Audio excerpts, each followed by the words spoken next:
What's going on, everybody? Welcome back to another episode of In the Longhouse with Beard of the North. Hope you're having a good Friday night. Hopefully, it was a good week for you. Looking forward to going into the weekend. My guest tonight, not many people are going to know him because he's not in the beard world. He has a beard, but that's about as far as it goes. That's as far as it goes. Welcome, Christian Boydstun, also known as the Axebender. What's up, guys? How you doing tonight, sir? Doing good, man. Happy to be here. I've been trying to get on your show for a while now. You know that I've been annoying for a minute. Like, hey, dude, I want to come on. I want to talk to people. Hears me talk, so I'm more than happy to be here. Yes, his persona is, well, his whole persona on all of his social medias is he doesn't speak. Right. There's no talking whatsoever. So this is the first time I am hearing his voice too. You and a lot of people, I'm sure. Why don't you tell everybody kind of what you do? I am an axe thrower, knife thrower, war club thrower, really anything with a point. I've thrown cowbells before, so it doesn't even necessarily have to have a point. I'm an axe throwing instructor, knife throwing instructor. I go to events around the country with a team called Black Metal Axe, and we do different events. We've done cannabis festivals, beer festivals, stuff like that, teaching people how to throw, showing trick shots, just hanging out, man, trying to get people interested in the sport. Is it actually considered a sport now? It is, especially like in the WATL, the WKTL, World Axe Throwing League, World Knife Throwing League, are considered sports, and you'll even see those on ESPN. Really? Right. But what we do, what a lot of dudes on our team do, we do it in our backyard mostly. So it's not really there. They do go to competitions, throws, different stuff like that. But a lot of the stuff we do is circus act stuff. When he invited me to the team, I was like, man, this is like the Harlem Globetrotters of axe throwing. And that's kind of the best way for me to explain it to people. That's interesting. I mean, I know there are some like bars or like what you would call it, like sports restaurants or something like that they have a whole thing set up for axe throwing, but I've never I guess really paid a whole lot of attention to know that it's an actual sport now. It is, yeah, with money payouts and everything, man. It comes on ESPN at 2:00 in the morning. So it's on ESPN. You just probably won't be awake for it. No, I wouldn't be. What got you into it? What drew you to it? I was never really good at anything. Never really interested in anything. I didn't have a thing. Excuse me. And I grew up with an older brother that did very much have a thing. He's a drummer in Nashville, Tennessee, plays music every day, makes a living playing music. So it always kind of stuck in me that I didn't have a thing. And that depressed me. And then one day I was like, man, I'm going to buy this axe off Amazon and just start throwing it outside because I needed something to get me outside. And I did. And it was something to turn my mind off, to shut my mind off, to have me quit thinking. And it worked very well. And I fell in love with it quickly. It's the only hobby I've ever had that loved me back. The amount of support that I've gotten from a lot of other people is not like anything else I've gotten anywhere else. So is this, you make a living doing this? I do. So it's not technically a hobby then anymore. Right. Not anymore. Technically, people always say, so you're a professional. And I'm like, I'm not a professional. That sounds like such a professional word. And then they're like, well, you make money doing it. I'm like, yeah, I guess I do. That makes you a professional. So yeah, I guess I would be. And from just that one axe throwing, you branched off to throwing knives and anything, like you said, that has a point on it that'll stick in something. Anything with a point or an edge that'll stick in a piece of wood. Absolutely. So, what is some of the more bizarre things aside from the cowbell, Yeah. like you said? Yeah. I don't even know what do you how do you consider throwing a cowbell? I only did it because, like I said, my brother's a drummer and he always played a cowbell. And I was like, I'm gonna throw one of these to just homage to him. And I probably threw it 1,000 times before it finally stuck. And I was more surprised than anybody else when it finally did. But as far as most bizarre things, I used to work in Hochatown, Oklahoma, in an axe throwing place there. They had a gift shop next door, and I would go in the gift shop and just look for stuff to use in trick shots. And they had these metal signs, right?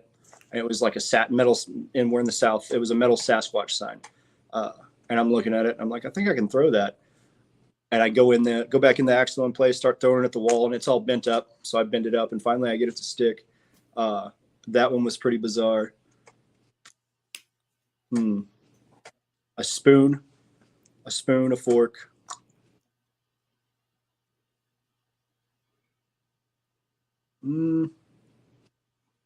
I've seen people. I wanted to do it before I saw people do it, but I've seen some people on our team will throw an ice skate. There's one girl that throws an ice skate. I thought that, man, anything with an edge on it. I've thrown machetes. I've got a great big 4-foot tall Dane axe that I throw. Anything and everything that I can get my hands on that's pointy. A 4-foot tall Dane axe? How heavy's the fucker? I have a 4-foot tall Dane axe. It's probably around 5-6 pounds. You got to overhead that thing, don't you? With both hands? Yeah. I have to stagger my hands with one down here, pull with this one and push with this one, and really let it throw itself through the air. But it's one of my favorite things to throw. And I'm pretty sure that and my image is what had Walthrax, Black Metal Axe, the founder of Black Metal Axe Throwing Club. Pretty sure that's what got his attention, was that particular axe. So that one's one of my favorites to throw. Nice. So we're gonna let's say hi to some of the people in here so I don't forget. Okay. What's going on, E? How you doing, sir? What's up, E? Oh, Walter, the guy that he has such an amazing beard that you'd think it's fake. Yeah, I can actually see it in this picture. Jeez. How you doing, Walter? Good to see you, man. Ellie, how are you doing tonight? What's up, Ellie? Curtis, good to see you, sir. Curtis. Oh, and Mr. Ken, good to see you, sir. Mark, Chris from True North Beard, how you doing, sir?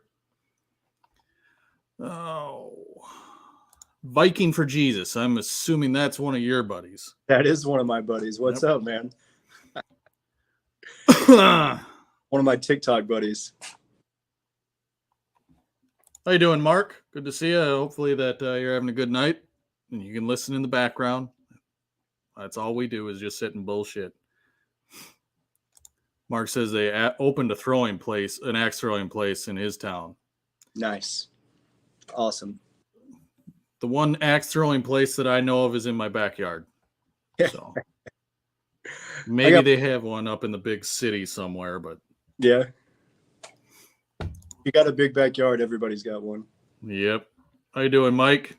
Nice to see you, sir. Garrett, you fucking cocksucker. Good to see you in here. Oh. Hey, Dagan. How you doing, man? Good to see you in here. Appreciate it. Russ, how are you doing, sir? Yeah, hit that like button. Helps me out a lot. And yeah, see, only half the people in here have liked the stream art. Come on now, people. You can do better. So yes, you mentioned TikTok. That is actually where I first learned of Christian here. Was I saw him doing what he calls troll hunting.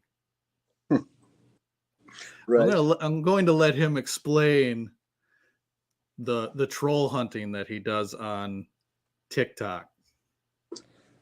Uh, so everybody that posts content long enough, you eventually get people that are not necessarily as nice as they should be, or open their mouth when they don't need to. Uh, and a lot of people will say, well, you respond to those people, you're giving them attention. Well, one day I responded to someone, and just being me, just because I got tired of people doing stuff like that. Uh, and everybody was like, man, that was funny. I love that. And I mean, a lot of people liked it. And up till that point, I was just working really hard, doing some ridiculous stuff to try to get people's attention.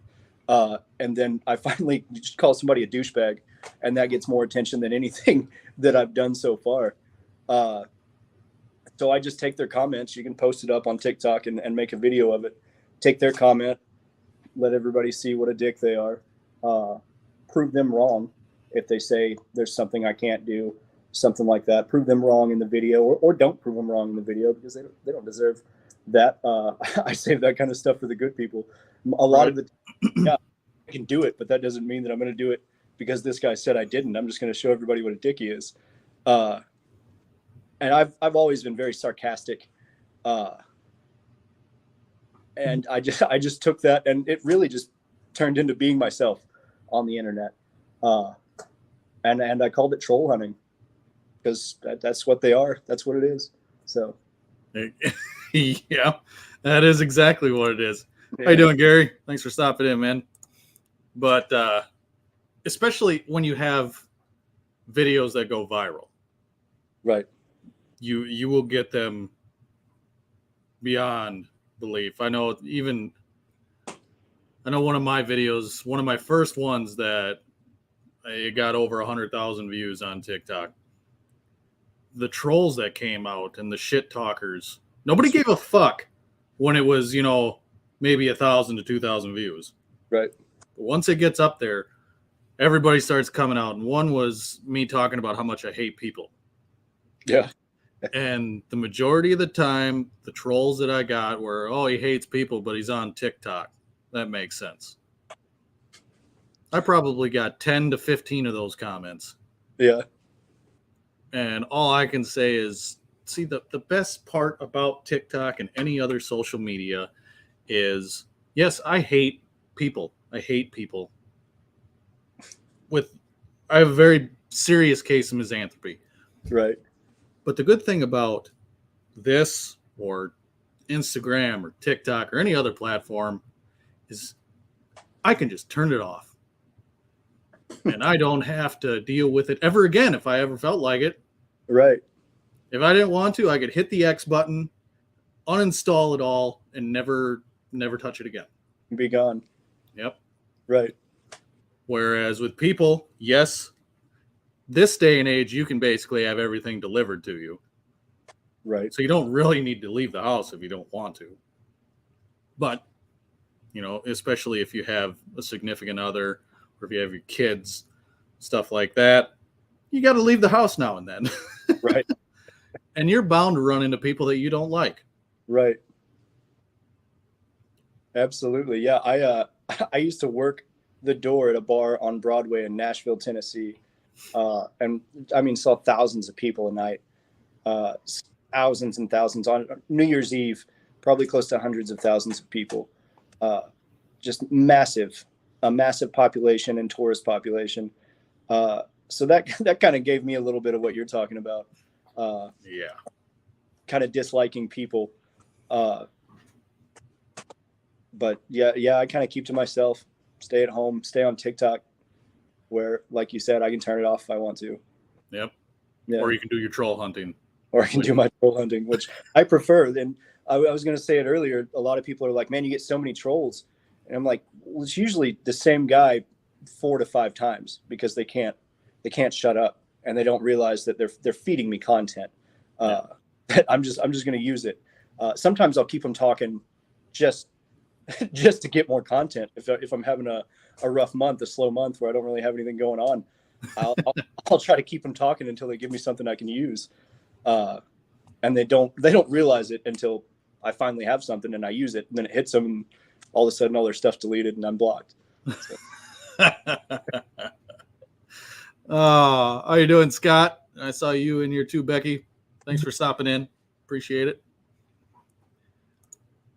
See, I've never really used any of the trolls for content, I guess you could say. There was only one time that I used a comment from somebody and made a video with it.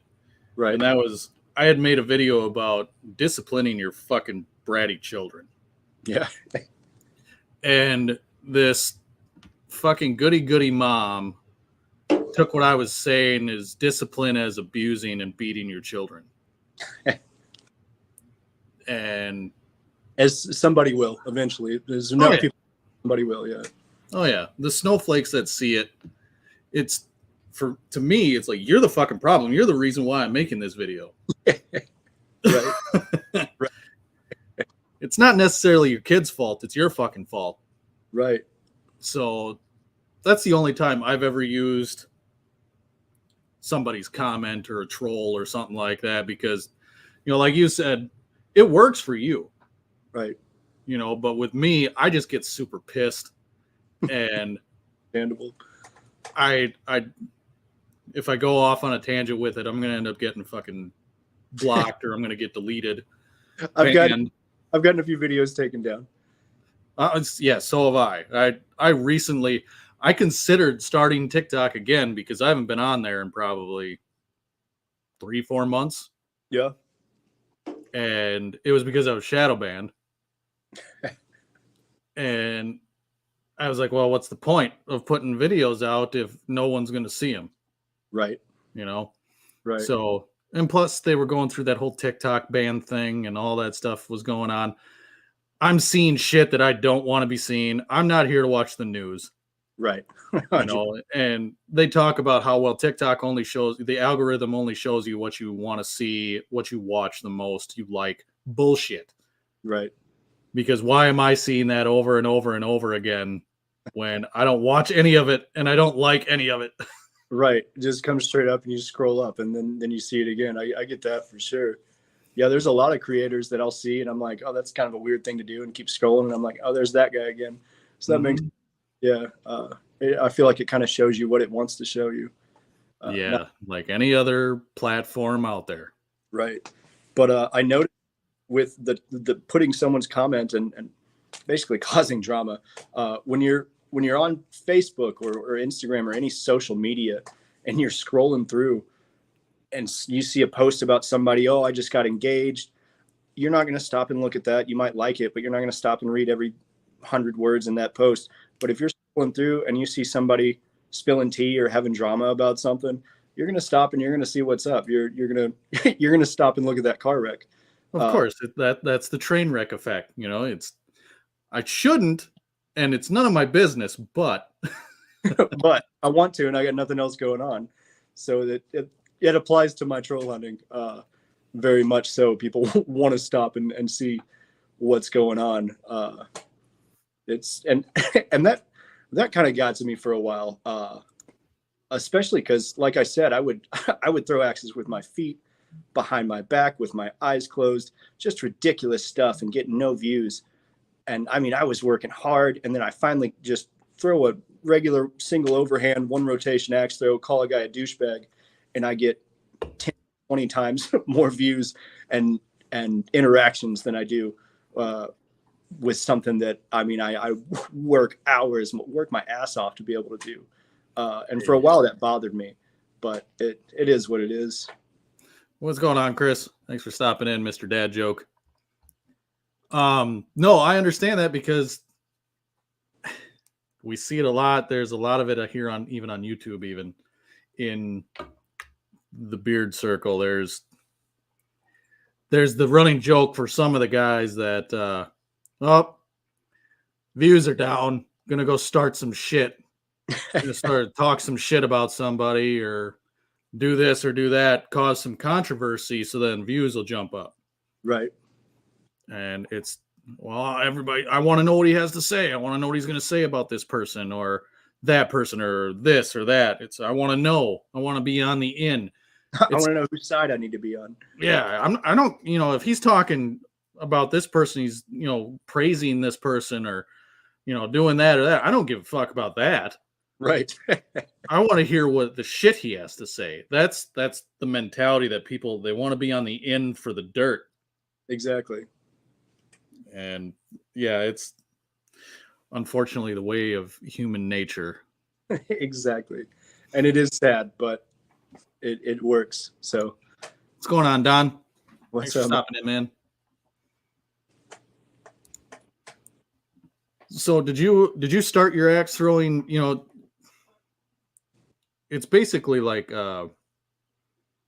it's content creation for you, of course. Right. It's the most of what you do. Right. Did you start on Instagram or Facebook and then move to TikTok or vice versa, or how did you go about it? I started on Instagram, and I had Facebook. I was putting them on Facebook too, but I was mostly using Instagram for my content. And I desperately did not want another social media. I really didn't. And then one day I got it. I guess I just wasn't getting enough attention. I'm kind of an attention whore. I wasn't getting enough attention on Instagram. Well, at least you admit it. Yeah. I wasn't getting enough attention on Instagram, so I was like, fine, I'll go to TikTok. And I went to TikTok, and I've got 10 times the amount of followers on TikTok now than I do on Instagram. It really comes down to Instagram at its core it's a picture platform. It's for pictures and stuff. That's what it's always been. People on Instagram don't sit there and watch 1 minute long, 2 minute long videos. And that's what TikTok's all about. And that's what I do. So it made more sense that it worked better on TikTok than it did on Instagram. So you haven't seen a difference in the real thing that Instagram did to basically try to compete with TikTok? I've gotten a lot more followers since they started that, but I think so many people are so infatuated with TikTok still. It's still the it thing.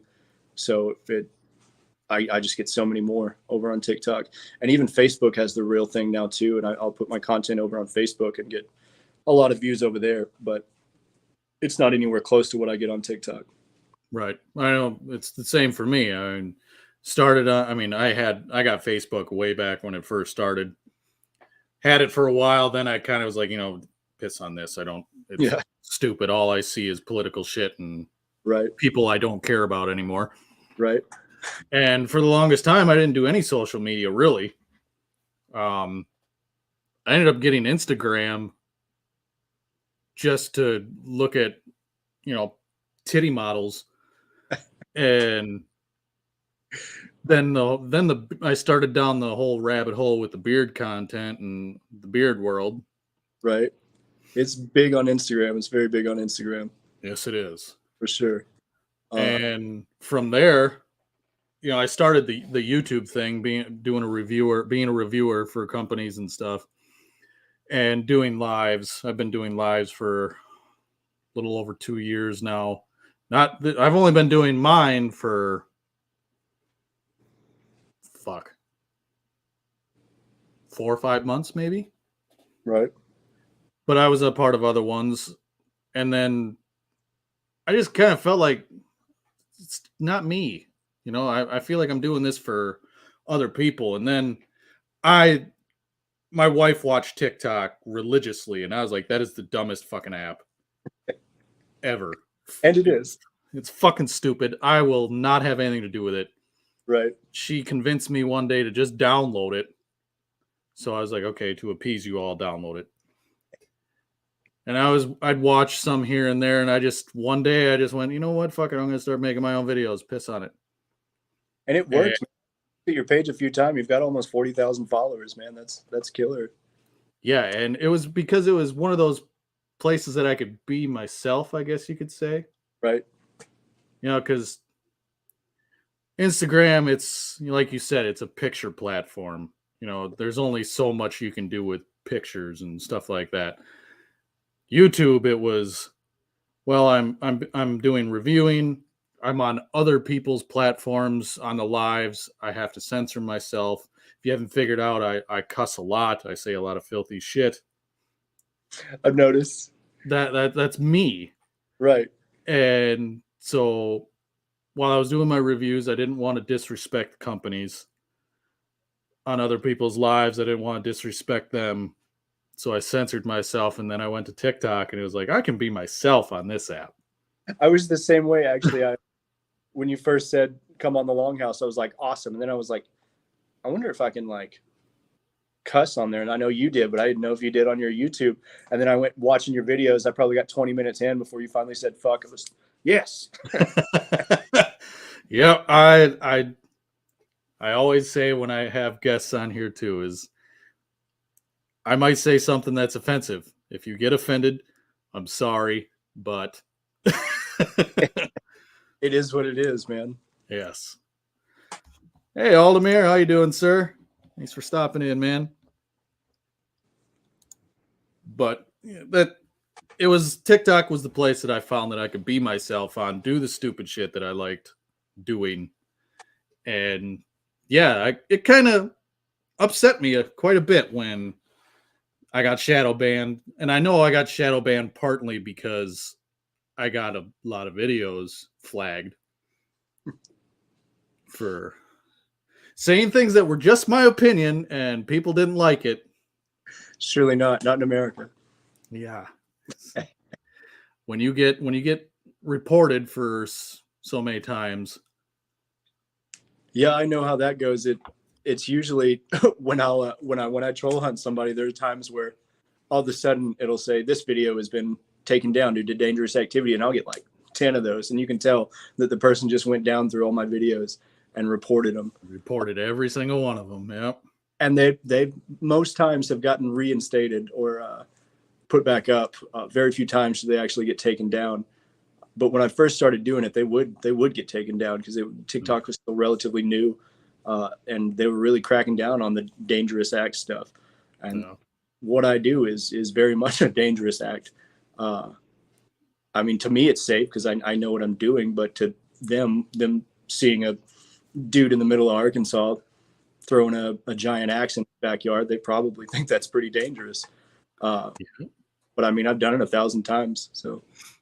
Yeah, the dangerous act thing. I always end up getting the if you participate in this act, you or somebody else could get hurt, or like that video that I told you earlier about the chick pissing and moaning about the abuse thing that got reported also, and it got the child endangerment shit, of course. And I've appealed every video that I've ever gotten reported and all that shit.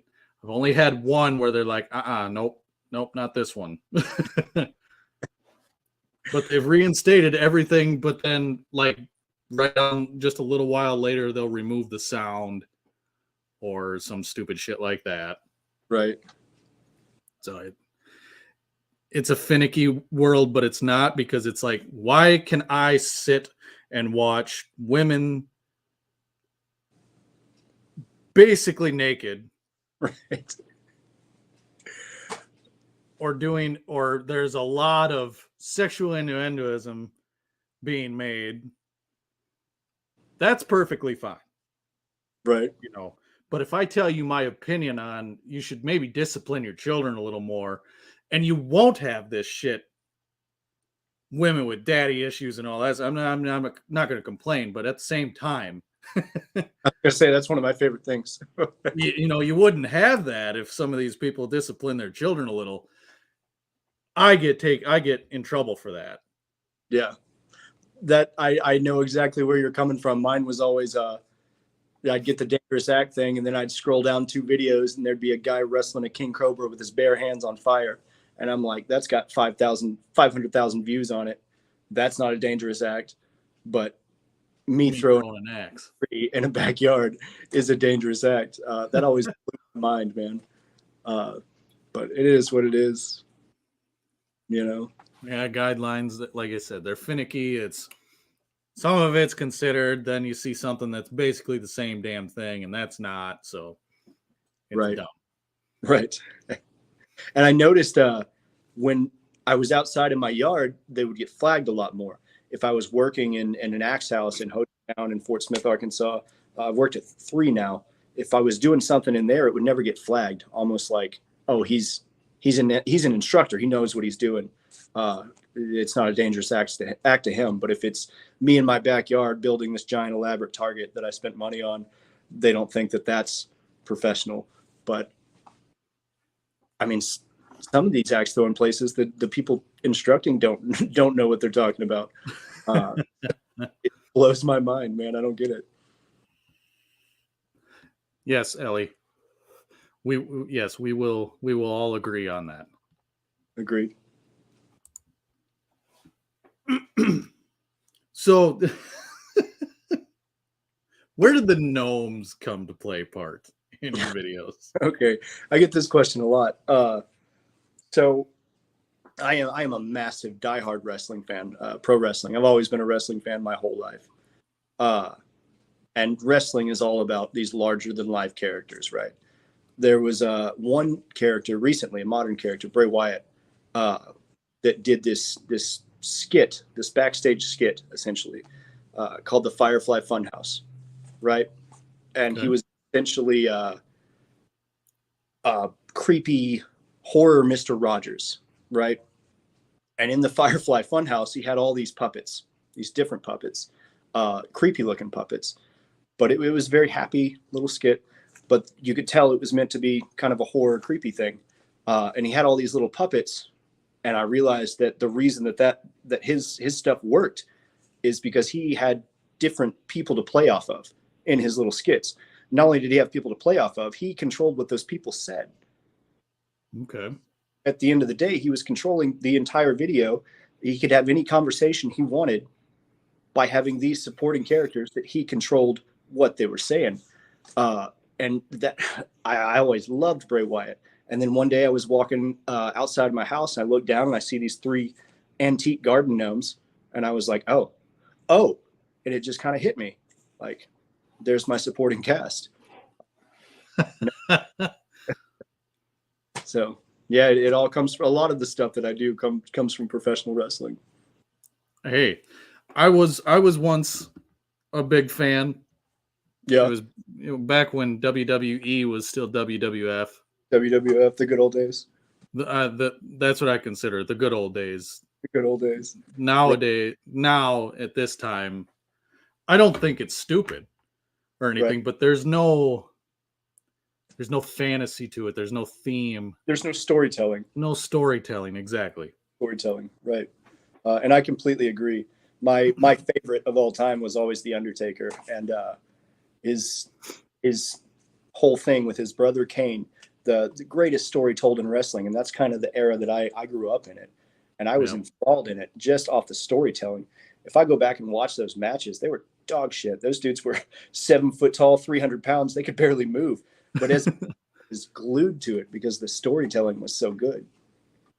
Exactly. I mean, the rivalries and just the characters themselves with the world that was built around them. It was way, way better than it is these days. I agree. And I think that everybody would agree with you. So most people would agree. There's some that, you just don't appreciate today's stuff. I'm like, no, I just appreciate yesterday's stuff a lot more. A lot more. Yeah. A lot more. But yeah, that's the general consensus. I think it used to be better. Yeah. I WCW, WWF. I never really got into like ECW or any of the smaller kind of knockoff. Yeah, I wasn't allowed to watch ECW. That was a little too extreme for me. I was a kid when ECW was around, so I very much was not allowed to watch it. But well, you can't be much. I bet you're younger than I am. How old are you? 32. Yep. I'm 35. So there isn't much of a difference, but it's still there. You grew up in the same era that I did. Right. Yeah. It was America's Funniest Home Videos, and then right after that was WCW. That was Tuesday nights in my household. Nice. And then off of WCW, I found out about WWF, and then I lived that for a while. Video games, action figures, watching it. Oh yeah, I still have all that shit. I think everybody in that era did. That it was in the '90s, the late '90s specifically. Man, it was hard to run into somebody that didn't watch wrestling or know kind of what was going on wrestling, because that's what they were showing on TV, on the commercials. Yep. It was very hard to run into somebody that didn't know wrestling back then. But not so much nowadays, and I understand why. Yeah. And then, the MMA fighting kind of took over that, because then it was, then it was, it's real fighting. It's actual fighting. It's not, it's not fake. Right. It's not skidded out. Well, you got to remember that the professional wrestling is for entertainment purposes. Right. Yeah, a lot of that shit actually doesn't feel very good. No, there's fake falling off a ladder on a table through thumbtacks. There's no way to fake that. No. It always makes me laugh when people would, I say in quotations, make fun of me by calling wrestling fake. Like, oh, wrestling, you watch that fake stuff. I'm like, dude, you watch movies. Like, you watch TV shows. Those are fake. It's the exact same thing. It got to a point where I was like, you're dumb for trying to put it in the same boat as real fighting, because it's not trying to be in that boat. It's very much exactly what you said. It's entertainment. And with that, it should be able to be more entertaining than Dusty Rhodes. It should be able to be more entertaining than actual MMA, because you can tell a story with it. But nowadays, it's not at all. MMA's absolutely got it beat. The only part of professional wrestling that's technically fake is the entertainment side of it, the skits. Right. Yeah, they know the outcome of the match and all that stuff. Right. But a lot of the shit that they do to each other isn't technically fake. They're not going full blower, like full on punching each other, but some of them slaps or those chops across the chest, man, right. No way in hell. Yeah, I'd rather get punched in the face 10 times than slapped in the chest like that. Absolutely. Yeah, it's more. I always said it was more of a dance, and that's such a weird thing to say. It's more of a dance than a fight, because it's two people working together to entertain you, as opposed to two people working apart fighting, trying to actually hurt each other. And it's kind of funny how you said people making fun of you for watching that fake shit, and you say it's kind of in the same realm as, like, I watch a lot of Twitch streamers, that game and stuff like that, or YouTube game stuff. I'm a big gamer. Right, same. So I watch a lot of that stuff, and I would get made fun of for that. It's like, you're going to sit and watch somebody play a video game? That's kind of stupid. But it's perfectly okay for you to go sit on the couch and watch a football game. Right. Watch someone else play a sport. Yeah. You're watching someone else play a game. The way I always fought that, I guess someone else play a game. I was like, man, at least I'm actually playing this game. I'm not watching someone else pad their stats. I'm padding my own stats in Call of Duty or whatever. It always blew my mind when people would, you should be outside playing sports. Like, well, I am, but right now I'm in here playing video games. I'll play sports later. Yep. And it's, why you waste all that time playing video games or any of that stuff? That's never going to get you anywhere. And then you got people out there making millions of dollars doing it. In Fortnite, no less. One of the most absurd video games of all time. Mm-hmm. Very true. You said you're a gamer. And I know you like God of War, because I saw one of your TikToks. This blade here, one of my knives set. You recognize? Yes, I recognize what that is. Blades of Chaos. I had a guy from Nobody Knife Works made these for me. And man, these are some of my favorite blades to throw. So I wouldn't even want to throw them. Yeah, I didn't. I was like, man, I have to. And he said that they're throwable. He said they're completely functional. And he said if they broke, just let him know. He'd make me more. They have been so far. I mean, I've pinned cans with them. That Yeah, Kratos. Kratos standing up there. The axe over here on this arm, right there. That's the Leviathan The axe. Leviathan. Right. My son's name is Atreus. I named him after Ah, Atreus in the game. so somebody's a bigger fan than I am. Even then, I have been a God of War fan since the Greek saga. I have played every single one. Every single one, same.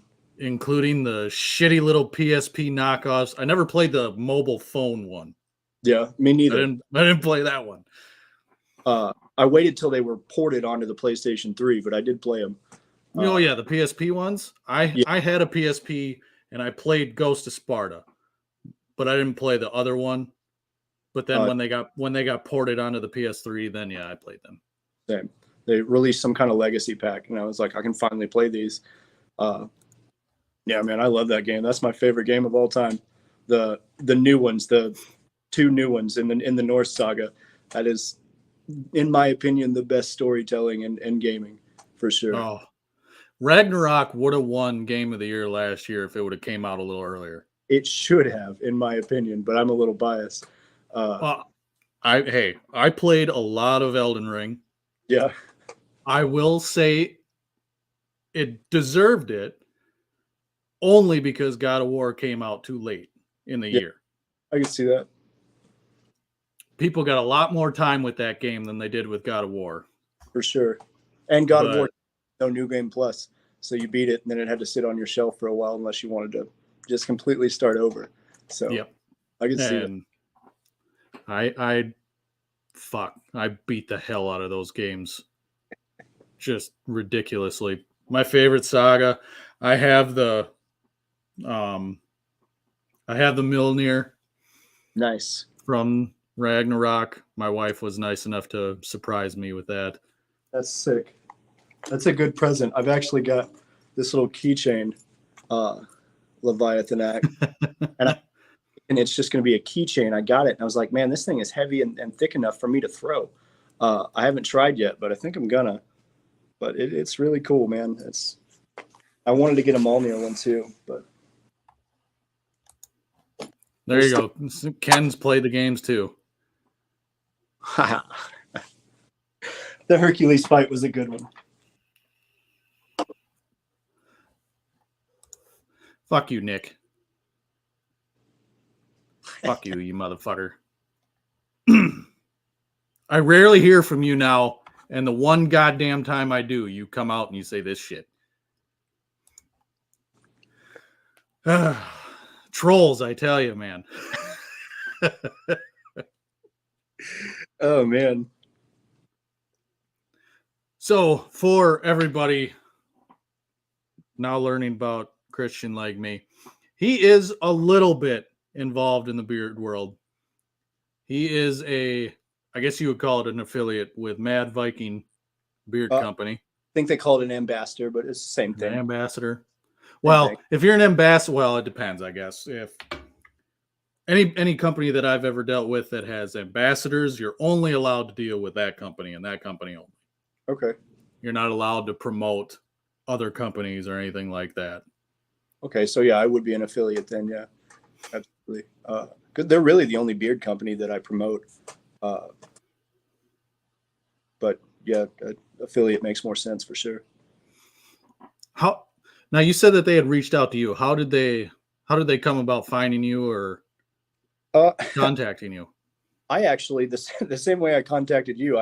I slid into their DMs first a few times and was like, "Hey, do you guys need?" Because I didn't know how social media worked at the time. I was just a dude in the woods in Arkansas, kind of still very new to it and never done anything with any sort of content creating or anything like that. So I was like, "Hey, do you guys need a ambassador or something like that?"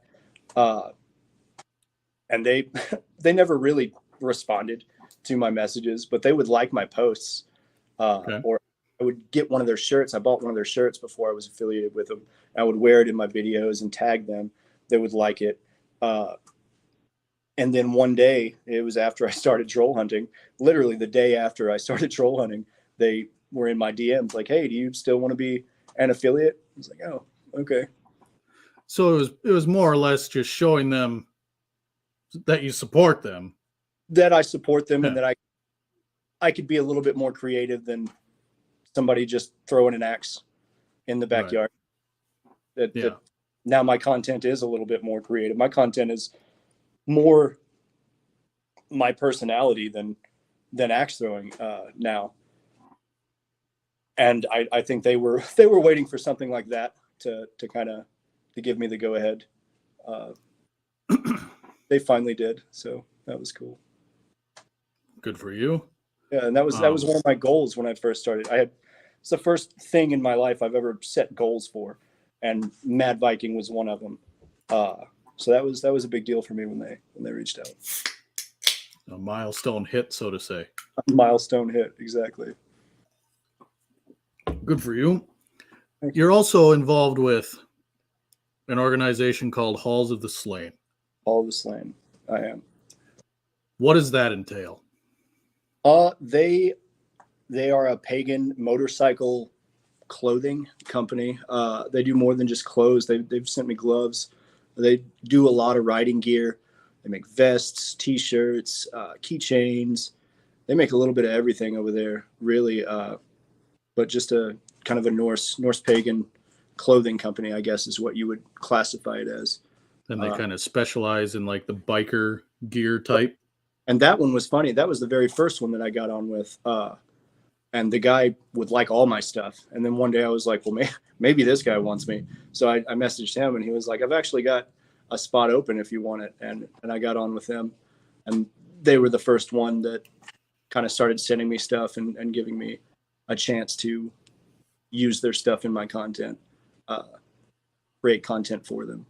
So Nick says, Mad Viking is one I've always wanted to try for a while. And yeah, I do know you love everything Viking. Grimfrost Thor hoodie. Okay. I've used it before. I mean, I only used one of their oils, but I didn't hate it. I'm sorry, what was that? You I cut said out. I've used Grimfrost before. I've only used one of their oils. I didn't hate it. They were a good company. I have a couple things from them, but I have an armband that I got from them. Sure. I have a necklace, a couple sets of earrings, but I haven't ever tried their beard care at all. They have a lot of good stuff, but sometimes it's one of those companies that there's this side of the fence and this side, and they're cheap bullshit, they're liars, they're amazing, great, the far left and the far right kind of thing. Right. And I'm not going to say I don't like their stuff, but I'm not saying it's the greatest out there either. For sure. I had a t-shirt, one of their t-shirts. It was a really cool t-shirt. And I know they sell axes too, and a lot of companies do. But now knowing what I know, it's not one that I would buy and throw. So it's a very pretty axe. It's very pretty. I want to put it on your wall. Right. Well, Nick is a fan of Hall of the Slade. Awesome. He's got a Y'all Motherfuckers Need Odin t-shirt. I've got one of those and a sticker. Yes, Chris, we're talking when the lead singer of Amon Amarth is part of Grimfrost, yes. Okay. I did not know that. Him and two other guys, I believe, started it. Okay. But there has been rumored that the lead singer to Amon Amarth is fake, that he isn't even pagan. It's all a facade. So a marketing scheme. Yeah. Gotcha. But that's hearsay. It's like I said, it's a rumor mill. Right. I don't really give a fuck either way. Same. There's a whole site on TikTok in the pagan community that I follow that is all genuine shit that I stick to. Like the necklace I have on, these all handmade, that I know the person that does the metal weaving, talked to her many a times, watched her do it. Do you know who Ulsvader Craftsman is? I feel like I do. I feel like I've seen her. No, this is a he. Oh, a he. Then Yep. no. There's one girl that I'm thinking of. She's a craftsman and a blacksmith on Instagram and TikTok, and she's got a pretty big following. So I thought that's who you were talking about, but I guess I not. wonder if that's Honey Bear or Honey Badger. Tolkien. Yes, Yeah, that's her. Yep. She makes some really cool stuff. Yes, she does. She's hot as fuck too. I didn't want to be the first one to say that. But yeah. How you doing, Dan? Daniel? Good to see you stop in, man. It's been a while. But yeah, Tolkien, Witch's Brew, Ulsvader Craftsman, they're all kind of part of this big. I had Ulsvader and Laura, Witch's Brew, and another one of their group on here a few weeks back. They're all, Justin's not so much, he's more in the tech world, but like Laura and his name's Iriker, they're in the craftsman world. Sure. Iriker made my drinking horn with the stand I've got. He made my rune set that I have. So there, I deal with a lot more of that than the e-commerce websites, Right. like Grimfrost or Norse Spirit. Right. Companies that I feel are trying to capitalize on the novelty side of Norse paganism. For sure. Which was never really forefront until the show Vikings came out. I've never seen the show. People tell me to watch it. I assume just from my interest and my look, but I've never watched it. I watched the first season. Yeah. And there is, yes, they're trying to tell the story of real people from that era, but so much of it is exaggerated in the way that they live their life then that it's, yeah, for an entertainment purpose, sure. It's a great watch, but if your beliefs are in that and the culture and all that stuff, there's so much about it that you're going to pick apart and hate. Right. So I feel that. Well, I'm glad I didn't. Yeah, it wasn't a waste. Yep. Are there any other, like Halls of the Slain, is there any other organization that you're involved with? There's a few, no more Norse pagan ones, but Prince Steel Knives, I'm an affiliate for Prince Steel Knives. Wook's Outdoor, which they make a throwing axe that's WATL official. I'm affiliated with them. I've got a code for both those.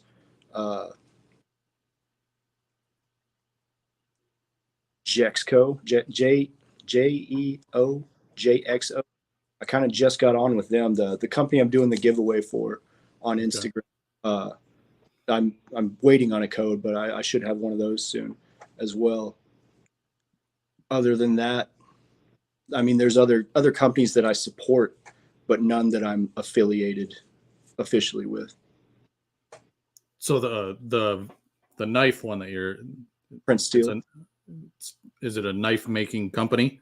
It is. I've actually, the one you see me do my fast draw can pens with is Prince Steel. It's called the Baby Sacks. And I know Lewis. He did is like on social media. I don't know him in person, but he's a real nice guy, and he makes quality knives. The best I've used so far, Prince Steel. So I was excited to get on with him too. And I used to kind of support Toro Knives, but their owner changed and they stopped giving me attention. And again, I'm kind of an attention whore, so I was like, fine, I'm gonna go find somebody else. Prince Steel, and ended up liking his stuff better anyway. Well, then it worked out perfectly then. It did. It absolutely did. Yes, Chris, you fucking dickhead. There is no Santa. There is no Santa. Ugh. And no, the show ain't true, and you know that. You want to talk about a knife enthusiast, actually.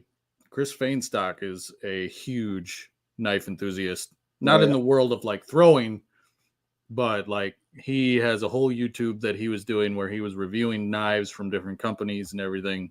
Okay. I know he's big into knives. Nice. All knives are throwing knives if you throw them, you know? Yeah, very true. That is very true. It wasn't a throwing cowbell that I threw. It was just...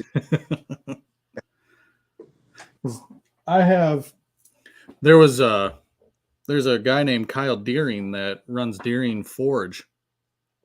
And I commissioned him to make me my Ragnarok sword. Sick. And it's basically a little bit longer than an Oathbeard. Okay. And he does etching in it, and I had him etch 4 battles of Ragnarok on it. Okay. And it cost a pretty penny, but it's true forging. Nice. And not this stamped shit coming from China. Right.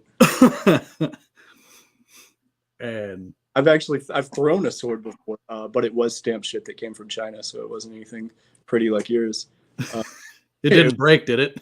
The hilt broke, but the blade's still in one piece. I can still throw it. I mean, it still does its job. I don't know what the hell he's saying this to. Amen, Axebender. I don't know what you said that made him all happy. Whatever works, man. A shark tooth weapon? That you could actually a war club. You could put a shark tooth in a war club. It's a Native American, but it's kind of a. I've got a gun stock war club. It was made to look like a gun stock, like a musket. When the colonists came over and they had their muskets, Native Americans saw it, and they thought it was for bludgeoning. That you held it by the barrel and bludgeoned with it, and they didn't realize too late that it actually fired musket rounds. It's a boomstick. Right. But before they knew that, they made their own version of it and put a kind of spike on it. And it is a diabolical weapon, and you can throw it. It is awesome. To say, wouldn't they have some war clubs and stuff down? He's from Hawaii, or he lives in Hawaii. Okay. So I would think a lot of like the tribal Samoans and stuff down there would have a war club. I could see that. Oh, every blade is a throwing knife. Okay. I get it now. Hell yeah. Yeah, Chris.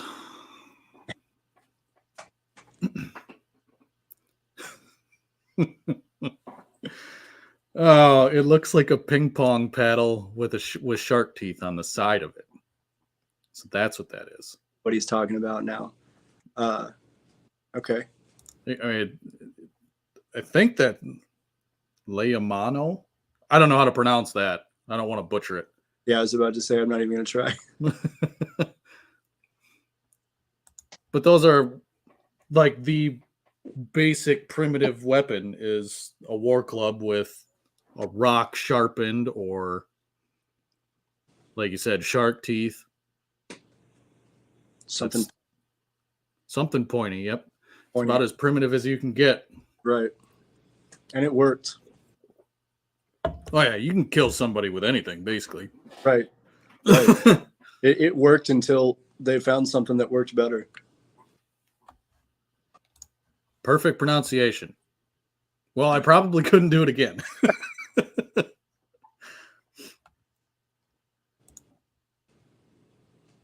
Really, Ellie?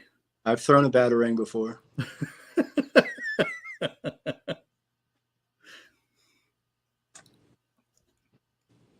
I can see it. I mean, I know that there are real batarang. They're just throwing knives in the shape of a bat. Right. Mine's a gas station batarang, but I mean, it was pointy. It worked. You know?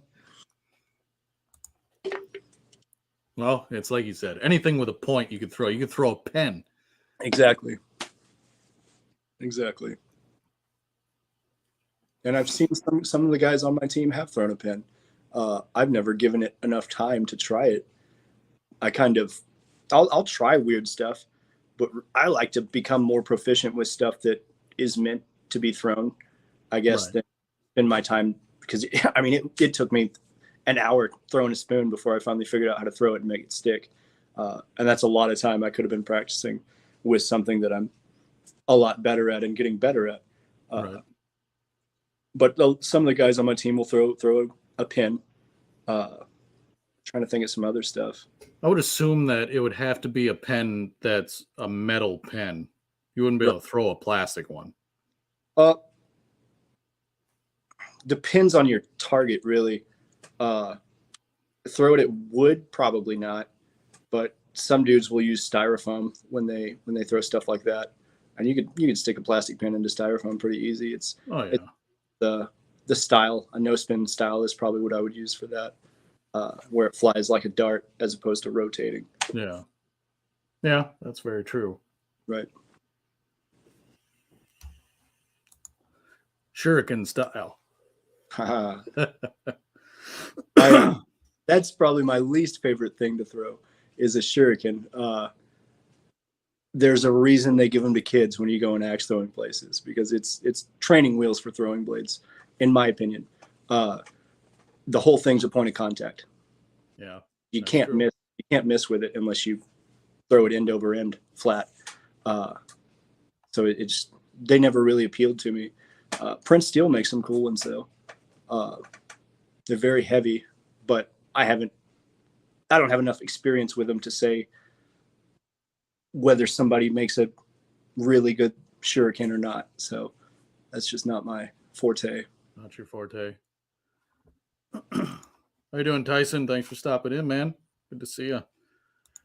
Jericho, buddy of yours, I believe. That's my throw me. Threw a beard comb, huh? Wise Man did throw a beard comb. I had a metal beard comb from Mad Viking. Their Zach Wild artist series. They partnered with Zach Wild. They made this metal beard comb, and I got it. I was like, man, I'm pretty sure you can throw this, but I tend to throw way too hard, just because there's a lot of pain and sadness behind my throws. So I carried it with me until the next time that I call him the Wise Man, Walthrax Black Metal Axe. I gave it to him. I was like, hey man, can you throw this? I'm pretty sure we can. It probably took him 3 throws and he's in the target. It's like, man, that guy's a freak of nature. Out of all the stuff you've thrown, what has taken the longest for you to get to stick? Aside from the cowbell. Yeah, I was going to say the cowbell did take a while.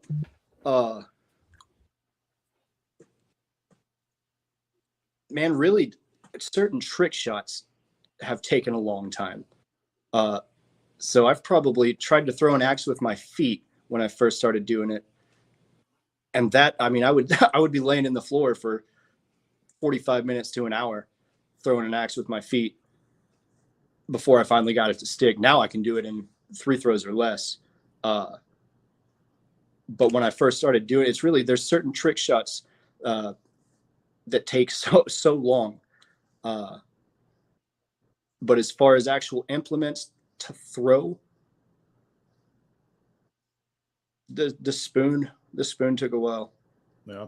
Yeah. Did you get to stick on the spoon part? I did. Yeah. No. And I probably went through 3 or 4 spoons before I realized you should use a heavy one. Regular cutlery spoons. And I was like, man, these are getting bent up. And I had seen other people do it. And I'm like, how are these fucking people doing this? And then I finally paid attention. I was like, man, that's a pretty chunky spoon.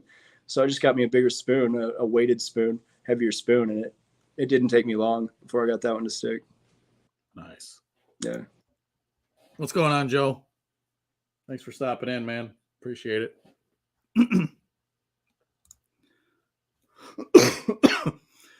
So you say trick shots. Now, I'm assuming there's plenty more than just throwing something at the target and sticking that to the target. Right. What other kind of trick shots do you do?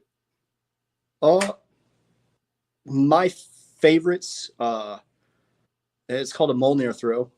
It's just a no rotation axe throw where it just flies straight into the target, sticks in with the point instead of rotating. It's one of my favorites. I'm pretty proficient underhand one rotation. I do a lot of hat hangs with that, where I'll throw a hat, throw the axe underhand, and catch it on the handle.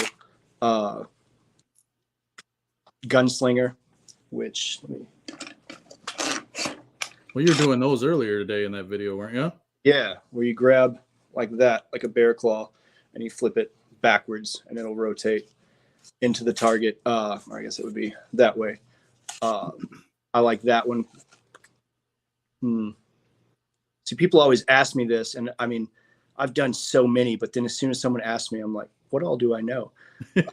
Complete brain fog. Right, exactly. Throwing with my foot, no rotation with my foot, I can do pretty proficiently, and then rotation with my foot, I can do very proficiently.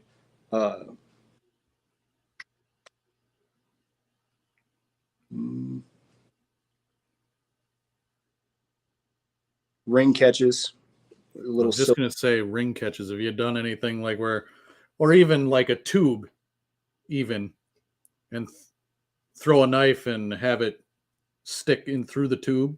I haven't done a tube. I've wanted to try like a roll of toilet paper or something like that. I haven't tried a tube yet, but like a ring.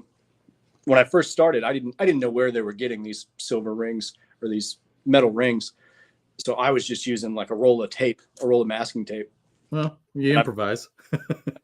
I got one where I'll hang it on the blade and flick it towards the target with the blade of the knife and pin the ring with the knife.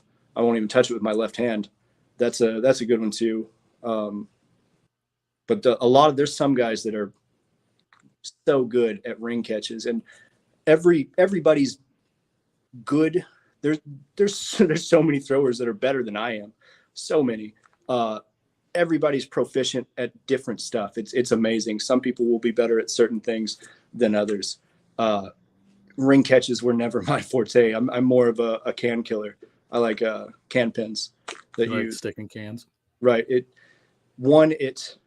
It doesn't ever bounce off the knife, because I'll catch a ring, but then it'll hit the knife and bounce and roll off, and it's just the saddest thing. But pinning a can, there's a lot of aggression in that. The sound, the all of it is one of my favorite things to do. Okay. And I've seen some of your videos where it's never do this. Yeah. When the blade bounces back at you, or the axe bounces back at you and you catch it. Right. And there have been times where I didn't catch it, and it cut me. So it's not something that you should do. I've gotten stitches from stuff like that before. The War Club we were talking about earlier, it's got a plastic, the stock of it that's made to look like a gun stock. It was made of plastic. And I shouldn't have been throwing the War Club when I was this early in my throwing career to begin with. I just thought it was cool looking, and I was throwing it. I couldn't get it to stick. I started getting mad, so I started throwing harder and harder. I threw it at this target, man, and it bounced off the target and made perfect rotation back at my face. And I put my hand up. I don't know if you can see it right there on the palm of my hand. Oh, yeah. But I put my hand up, and it stuck me right there. If I didn't have my hand up, it would have stabbed me in the eye, which would have drove my sex appeal through the roof if I had an iPad. It would not have been well for my dexterity. So I've gotten six stitches from a little metal, anything metal and flat. It'll bounce. It'll ricochet back pretty hard. Little flat metal axe. I put my arm up and it cut me right there on the forearm. I got 6 stitches for that. I had to drive myself to the emergency room, staring at that wound, trying not to pass out, because that was the most of the inside of my body I'd ever seen. I've cut my shin, cut my other hand, and then sometimes it's not even the blade. Sometimes your target. When I was changing boards and axe throwing places, I'd pull a board off, and a splinter sliced me on the hand there.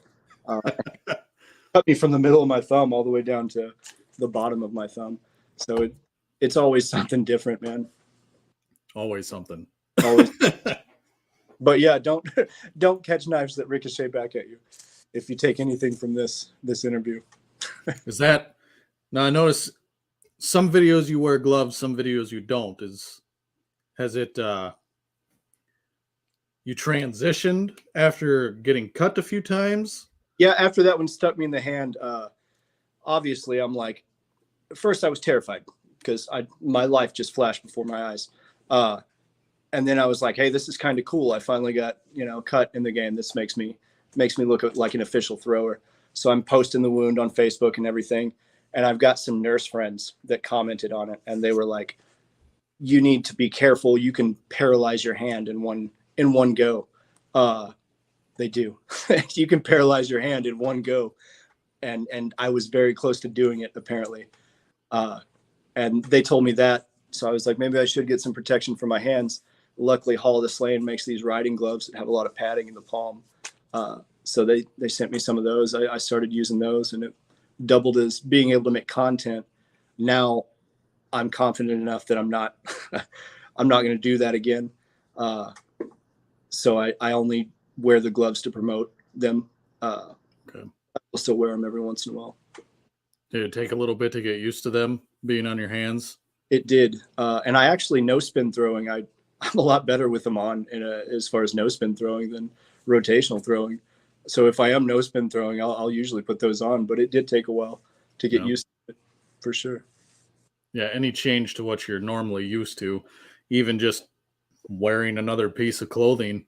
Right. I mean, throws everything off for a little while. It'd be no different if, like, I bet you can even tell a difference if you're wearing a long sleeve shirt or a cutoff shirt. Absolutely. And I'm usually wearing a cutoff shirt just because I paid too much money for these tattoos. I want people to see them. Yeah, absolutely. And anything can throw your rotation off, right down to if you're gripping your axe. If you put your thumb up, it's going to slow your rotation down. If you take your thumb down, it's going to speed it up. If you choke down, it's going to speed your rotation up. If you choke up, it's going to slow your rotation down. There's so many different things that you can do to adjust your rotation.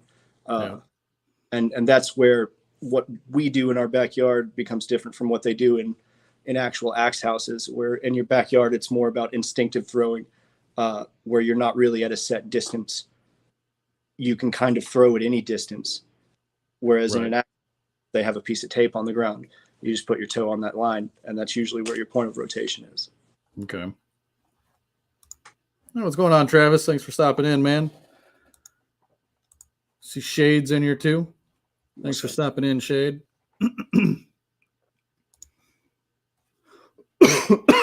Excuse me. You're good, man. So what kind of music are you into? All kinds, man. I always tell people I don't like one genre. I just don't like certain artists. Have a good night, Tyson. Fuck you too. My favorite, my top three would be Black Label Society. I'm a big Zakk Wylde fan. I like Clutch. Clutch is a favorite, and Tenacious D. I think Jack Black is the most underrated vocalist of all time. People don't realize how good he really is. I also love alternative rock, Chris Cornell, Eddie Vedder, and spending time in Nashville as long as I did, I developed a love and a hate for country music, depending on the country music.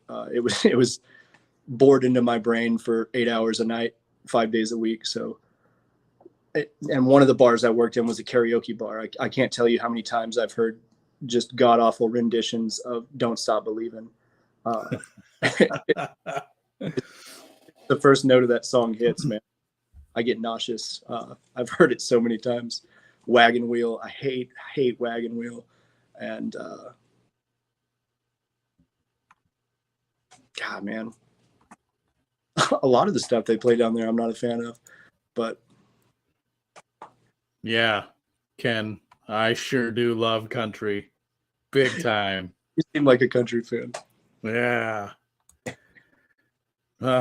It's probably the one genre of music that I despise the most. I don't blame you, and you're not alone, man. There's so many of those, and it depends on the country for me, and again, depends on the artist. older country I can usually tolerate a lot longer than any of the newer, in quotations, country that they have. And that's such a cliche thing to say nowadays, but it's true. There, there's just nothing that's as good as it used to be. I think that was the peak.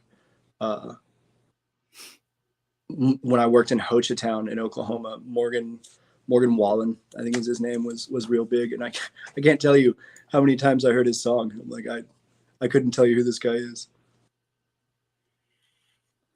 Exactly, Chris.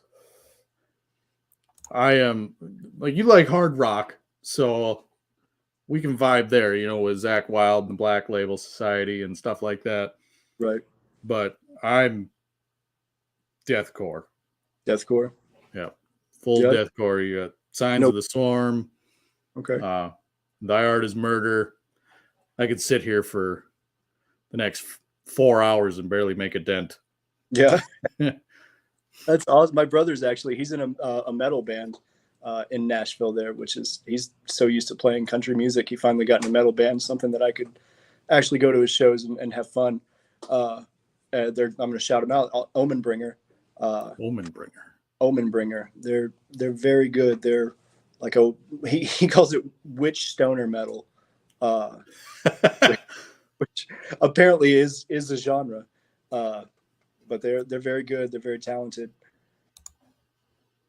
Oh, there's some old school there, Shade. Obituary. I know you're old, so. So you're not a Clutch fan? You listen to Clutch at all? I couldn't tell you a song, to be honest. I've never really listened to them much. Okay. So you're a gamer. You remember Left 4 Dead? I do remember it, yes. You remember the commercial that came on TV for Left 4 Dead 2? Oh boy, no. No. The song's called Electric Worry. If you heard it, I bet you'd know it. But man, I love Clutch. If you like Black Label Society, I think you'd like Clutch. Yeah. Yeah. I like all genres of metal, and hard rock, Black Label and stuff. That's a genre of metal to me.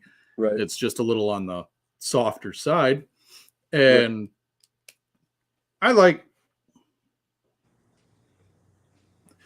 new metal. You got Mudvayne, Slipknot, shit like that, Static X. I like the old stuff. I don't like the new stuff. Yeah, that sounds like every genre. Yes. I feel like there's very few newer artists that I can listen to that I'm like, okay, I like this guy. I'm going to go seek out what they're doing and find more of their stuff. Liam St. John is one of them, and he's not going to be the genre you're looking for, but TikTok has got a lot of those because that's kind of the platform a lot of musicians are going to is TikTok and getting their music out because nobody's buying a whole album anymore. They just want one song. So TikTok has a lot of good up and coming new artists. Liam St. John, one of them, I think. If you like,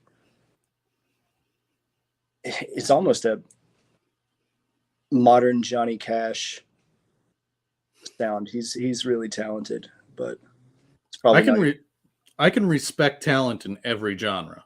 Yeah, that has talent. Right. Some people can transcend the genre, and those people are usually the ones that I look at outside of rock music. Like I said, I don't hate any genre. I just hate certain artists. I mean that's reasonable. I understand. Right. Shade grew up with Neil from Clutch. Hell yeah. That's cool. I had Shade on my show, and he was a tattoo artist for 33 years. And the people that he got to meet and tattoo,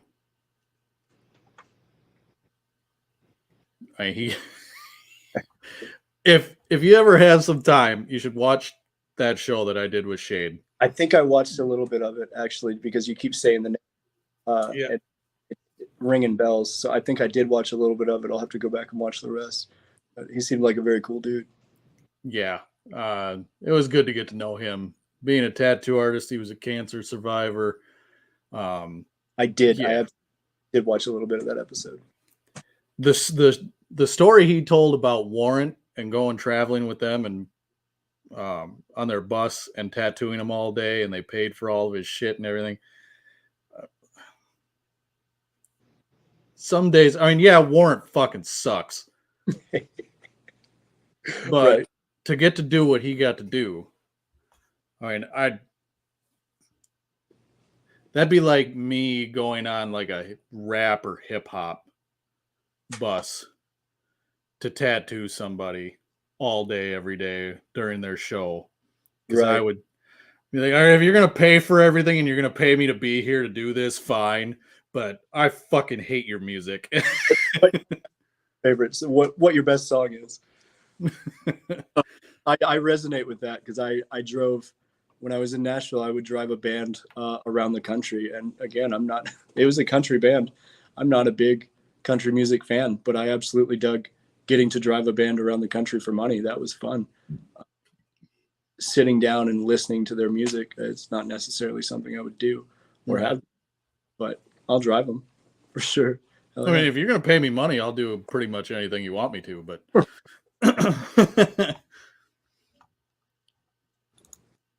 I appreciate that, Shade.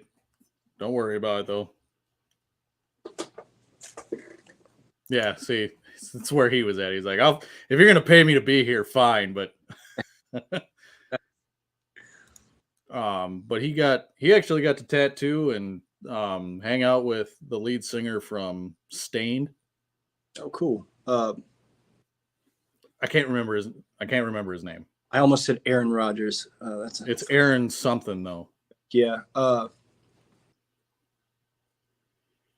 I can't remember. If you hadn't asked me, I could have named him. But he went from Stained to country music, and obviously not a fan of it. But I've heard too much of it. That's for sure.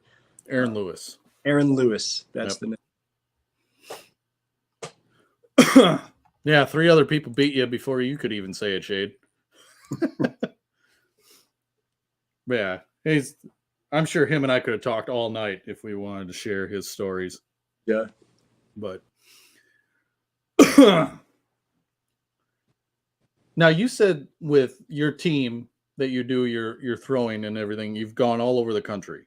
Right. I wouldn't say country, but I've traveled the country. Doing events and stuff. Yeah. So what are the events like? The beer festivals are fun. We do really well at beer festivals. And we'll work beer festivals. We work cannabis festivals. We'll work a church event. You just probably won't want us there. We'll work it. We'll work your kid's birthday party, but beer festivals have been the best money wise and just people having fun wise have been beer festivals. The cannabis festivals are a little different because it seems like stoners don't really want to either exert the energy or they're too paranoid to try it. Combination of both, mostly. Right, exactly. I've worked 2 of them now, and they didn't go over quite as well as the beer festivals did. Motorcycle festivals do really well. Just when there's booze involved, exactly. Your inhibitions go away. You don't really care if you're going to get hurt, or you don't think about it anyway. Exactly. Liquid courage is absolutely a factor in axe throwing, and it helps us tremendously.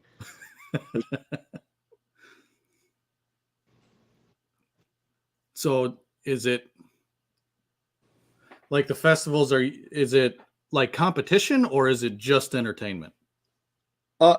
It's just entertainment. We're working on doing competitions. I don't even want to say the name because I don't know if he wants me to, but it's essentially different trick shots done in an Olympic style with axe throwing, blade throwing, stuff like that. We're working on getting competitions and stuff.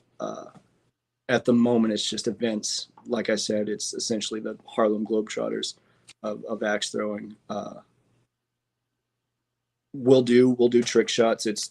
like essentially a show, but also we're teaching people how to throw as well, while also in between them throwing, we'll do trick shots, we'll do crazy stuff too. Okay.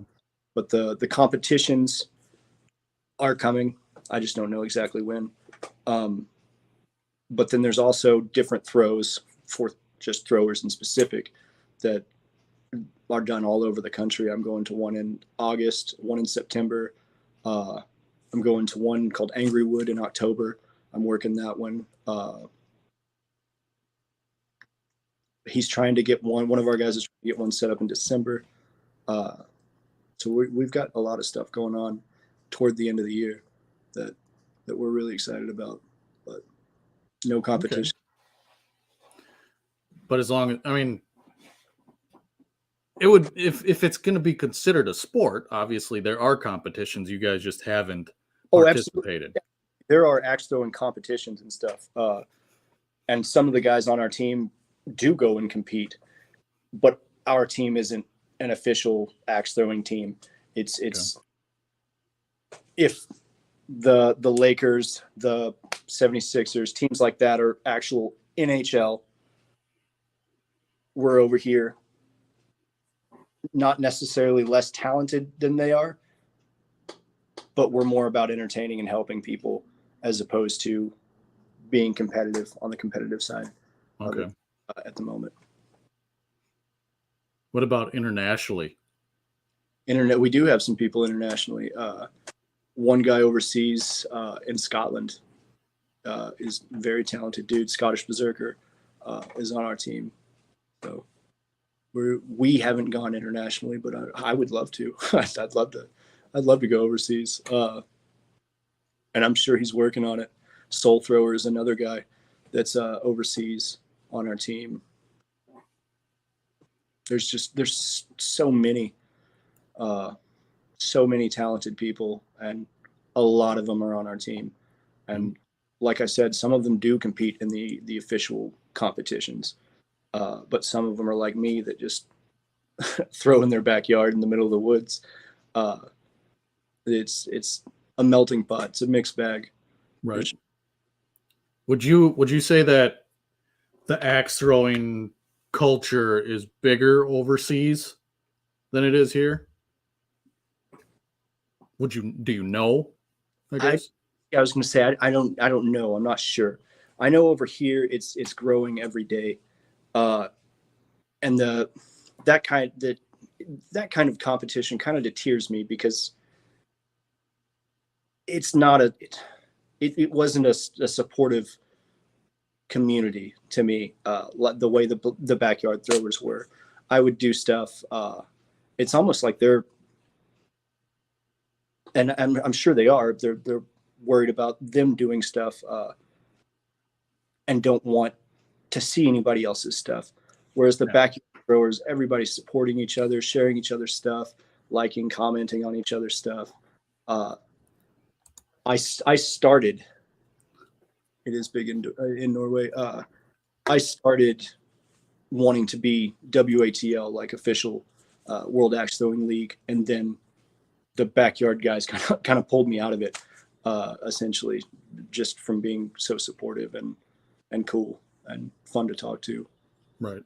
And I have ADD, so doing the same thing over and over and over, I would eventually be like, okay, let's throw a cowbell. So yeah. Well, we were about at that hour and a half mark. Do you have anything coming out aside from anybody that's still in here listening? If you want to support this man, you can find him on TikTok or Instagram or even Facebook. _Axebender. Right. He used to be called the Polk County Viking. That's where I learned from him. That made me sound like I was from Arkansas.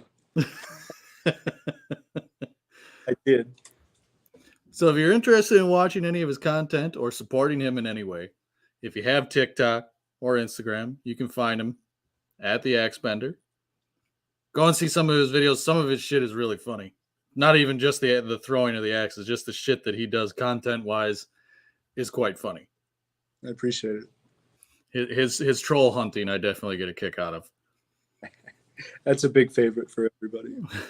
Do you have anything that you would like anybody to know that you got coming up or anything like that? Not anything that would be like we're probably going to be at the Denver Oktoberfest toward the end of the year. Angrywood, if you guys are in Tulsa, we'll be at Angrywood in October as well. Those I think are the two biggest things that are for sure that anybody can come to, that the public can come to, that we have coming up. Other than that, man, just go follow the team TikTok page, BMATC at BMATC. I don't think we used to have an Instagram, but stuff got hacked. You can go, of course. check it out. It's got a lot of our stuff at BMATC on Instagram as well. Go follow us. Don't just follow me. There's people more talented than me. I'm just funnier and prettier.